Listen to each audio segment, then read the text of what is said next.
போதைப்பொருள் வழக்கில் கைதான திரைப்பட தயாரிப்பாளர் தினேஷ் ராஜிடம் போலீசார் தீவிர விசாரணை மேற்கொண்டு வருகின்றனர்.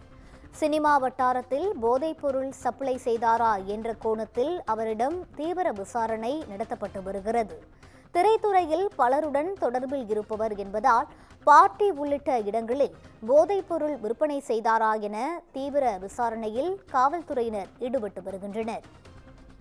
இதுகுறித்த கூடுதல் விவரங்களோடு இணைகிறார் எமது செய்தியாளர் சுப்பிரமணியன். வணக்கம் சுப்பிரமணியன், முழு விவரங்களை பதிவு செய்யலாம். போதைப் பொருள் வழக்கில் திரைப்பட தயாரிப்பாளர் தினேஷ் ராஜ் என்பவரை திருமங்கலம் போலீசார் கைது செய்தார்கள். போதைப் பொருள் வழக்கில் கைதான தினேஷ் ராஜை ஒரு நாள் காவலில் எடுத்து திருமங்கலம் போலீசார் விசாரணை மேற்கொண்டு வருகிறார்கள்.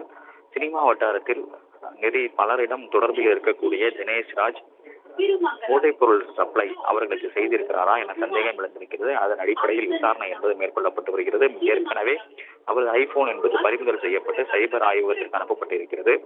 அதில் கிடைக்கப்பெற்ற தகவலின் அடிப்படையில் தற்போது அவரிடம் விசாரணை என்பது மேற்கொள்ளப்பட்டு வருகிறது. அவருடைய வாக்குமூலம் பதிவு செய்யப்படும் பணியில் போலீசார் ஈடுபட்டு வருகிறார்கள். போதைப் பொருள் யாருக்கெல்லாம் சப்ளை செய்திருக்கிறார், எங்கிருந்து இவருக்கு திருமங்கலம் போலீசார் விசாரணை மேற்கொண்டு வருகிறார்கள். விவரங்களை வழங்கியமைக்கு நன்றி சுப்பிரமணியன்.